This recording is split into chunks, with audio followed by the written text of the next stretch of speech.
Bismillahirrahmanirrahim. Terima kasih peneraju acara Barisan Hakim yang arif lagi bijaksana.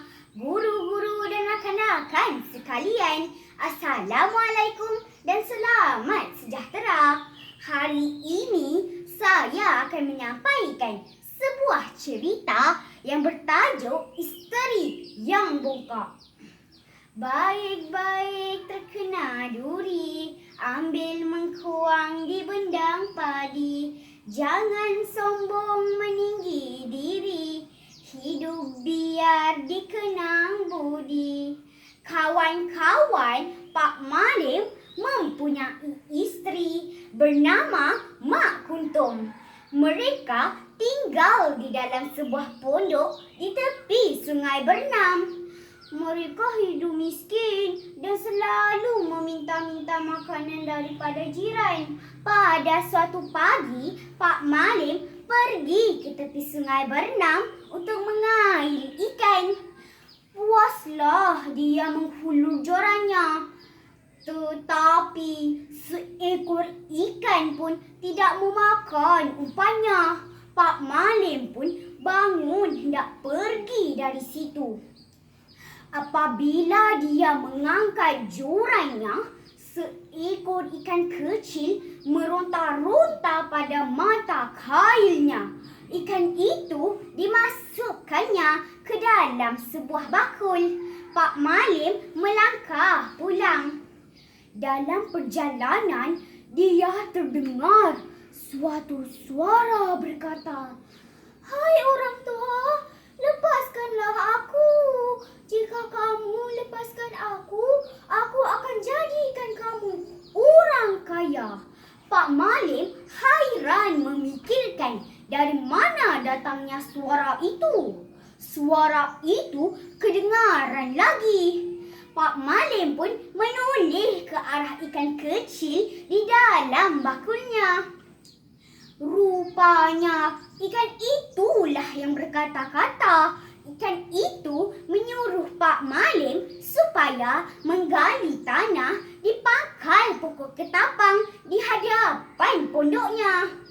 Tetapi Pak Malim hendaklah merahsiakan perkara ini, termasuklah kepada isterinya sendiri. Pak Malim percaya akan kata-kata ikan itu.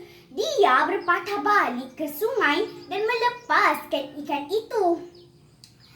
Apabila ikan itu dilepaskan, Pak Malim nampak air sungai berpusar-pusar. Seorang lelaki tua berjanggut putih menjelma di tengah air yang berpusar-pusar itu. Malam itu, Pak Malim tidak dapat melelapkan mata. Fikirannya tertumpu pada kata-kata ikan yang dilepaskannya siang tadi. Keesokan harinya, sebelum matahari terbit, Pak Malim sudah bangun. Dia pergi ke pangkal pokok ketapang di hadapan pondoknya. Kemudian dia mencangkul tanah di pangkal pokok ketapang itu.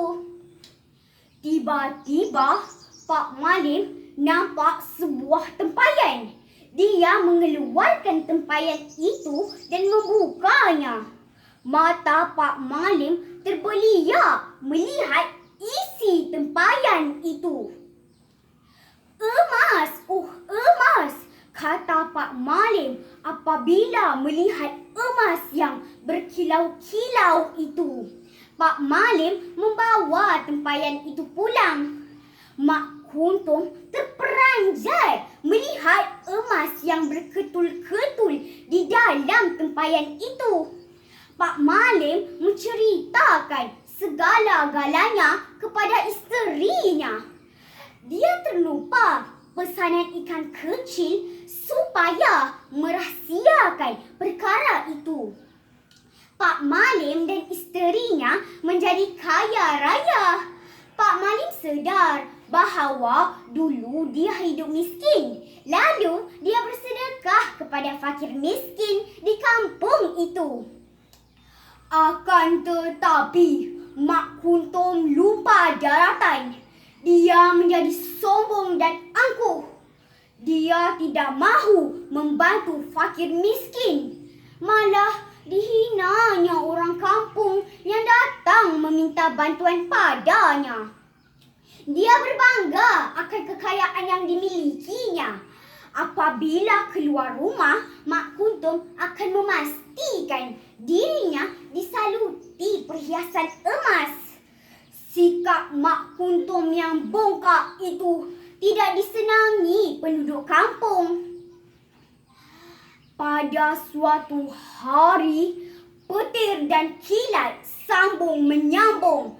Hujan pun turun dengan lebatnya. Ketika itu, Mak Kuntum bersendirian di rumah. Dia berasa takut dan cemas. Dia keluar meredah hujan mencari Pak Malim. Waktu itu, Pak Malim sedang membahagi-bahagikan hartanya kepada fakir miskin. Air sungai naik. Mak Kuntum dihanyutkan air. Dia lemas lalu meninggal dunia. Apabila Pak Malim pulang ke rumah, dia mendapati isterinya tiada di rumah. Puaslah dia mencari, namun tiada bertemu. Malam itu, Pak Malim bermimpi seorang lelaki tua berjanggut putih menjelma di dalam mimpinya. Janganlah kamu bersedih hati. Isteri kamu telah mati lemas dihanyutkan air. Dia isteri yang lupa daratan dan tidak mengenang budi, kata lelaki tua itu. Pak Malim bangun dari tidur. Dia termenung. Dia sedih dan kesal terhadap apa yang telah berlaku. Namun, dia terus membantu fakir miskin di kampungnya. Demikianlah tadi cerita saya yang bertajuk Isteri yang Bongkak. Pengajaran dari cerita tadi ialah kita perlulah bersikap amanah dan tidak memungkiri janji. Kedua, kita perlulah menjauhi sikap lupa daratan seperti Mak Kuntum. Akhir sekali, kita perlulah mencontohi sikap Pak Malim yang murah hati dan bersyukur. Sekian, wabillahi taufiq wal hidayah. Wassalamualaikum warahmatullahi wabarakatuh. Terima kasih.